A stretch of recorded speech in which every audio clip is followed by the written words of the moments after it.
You're listening to the Sales Hunter podcast. My name is Mark Hunter. How do you sell in a slow market? That's the question I'm going to answer on today's episode, and it begins right now. You're listening to the Sales Hunter podcast with Mark Hunter, where the focus is to help you as a sales leader sell with confidence and integrity. And now here's your host. Hey, the episode today is brought to you by the folks at Rapid Scale. Exceptional technology is powered by exceptional people. Join the sales team at Rapid Scale, part of the Cox family of companies and a leader in managed cloud solutions. You can learn more at rapidscalecjobs.com. Okay, how do you sell in a slow market? I'm being asked this by more and more people. Now, not every market's slow. Certain industries, certain things, they go through wiggles and shakes. First of all, you don't take your foot off the gas. This is the biggest problem people have. Well, there's no business to be had, so they start slowing down and taking a break. Let me tell you something. Once you start slowing down, it is amazing. What you need to do is you need to shift to and be thinking about the activities that you're doing, the activities, the number of phone calls you're making, the number of emails, the number of conversations. Focus on the activities, and you do that around tightening up the offer that you're making. Keep it very simple. In slow markets, people can become confused very easily. And they almost look for reasons not to buy because they only buy when it's of absolute necessity to them. So what this means is that you have to simplify your offer. What you may need to do is you may need to have a smaller version of what you sell, whether it be a product or a service. In other words, the idea being is that you want to sell it in and then sell it up and sell it on. In other words, you're going to sell it in and then you're going to be able to sell up to the next level, or you can be able to sell it on by selling them more of that. But in other words, you at least establish the relationship with them as a customer. Second piece, take a look at your ICP and how does your value proposition match up against that?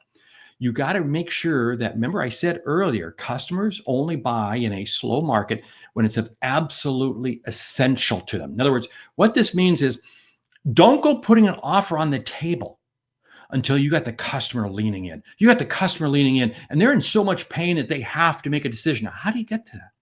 You get to that through the questions that you ask. And you've got to be able to be patient and yet fast. Here's why. If you're patient and slow, the customer moves on. But you have to be patient and fast, but not so fast that they feel like, whoa, wait a minute.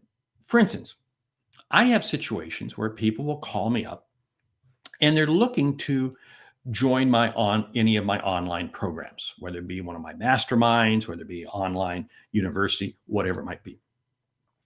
And I could sit there and speed them along and say, well, give me your credit card right now. We'll take care of it. But that's almost creating too much of a rush for them. So I say, hey, here's the link. Go out there and you can get registered for that right now. You see, I'm keeping it expedient by making it easy for them to do business with me. But I'm not being so rushy and pushy that they begin to go, oh, something's wrong here. Something doesn't quite smell right. Now, I get to that point through the questions I'm asking. The questions have to be centered around them 100%.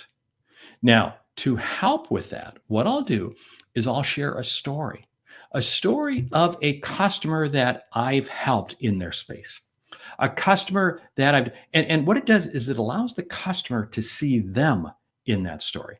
And I can share with them that story and ask them questions if they see themselves in that, if that's you, how close do you feel you line up with that? The idea being is you get them seeing that somebody else of their similar strata was able to achieve success through what it is that you sell. Now this takes out the, I don't know what I'm really getting if I buy from them. Think about this. This is no different than a restaurant review, right? I mean, you're looking to go to a new restaurant. So what do? You go out and check Yelp reviews. You go out and check Google review. You go see what your friends are saying on social media because you're looking for that confirmation. If you do those 4 strategies I've laid out, it's going to help you to remain focused.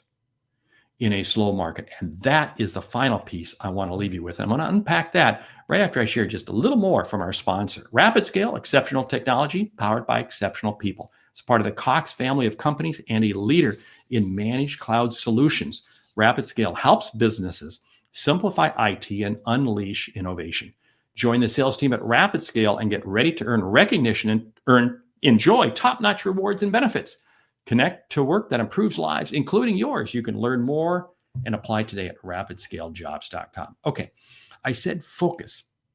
What I want you to do is I want you to focus in on your existing customers and customers who have chosen not to buy from you. Why? Because these two sets are ones that you probably have the deepest relationship with. And again, remember, in slow markets, people are hesitant to make a decision. So they only want to work with people who they feel very, very comfortable with. You do all these strategies, and I'll tell you what, you're going to be successful at selling your way through a slow market. Hey, this is the Sales Hunter Podcast. 2 episodes a week, one a short one like this, second one where we do a longer, deep dive interview with a subject matter expert. Why do I do it? Well, it's to help you see and achieve what you didn't think was possible. Do me a favor, leave me a review on your favorite podcast app, and I'll see you on the next episode. Great selling.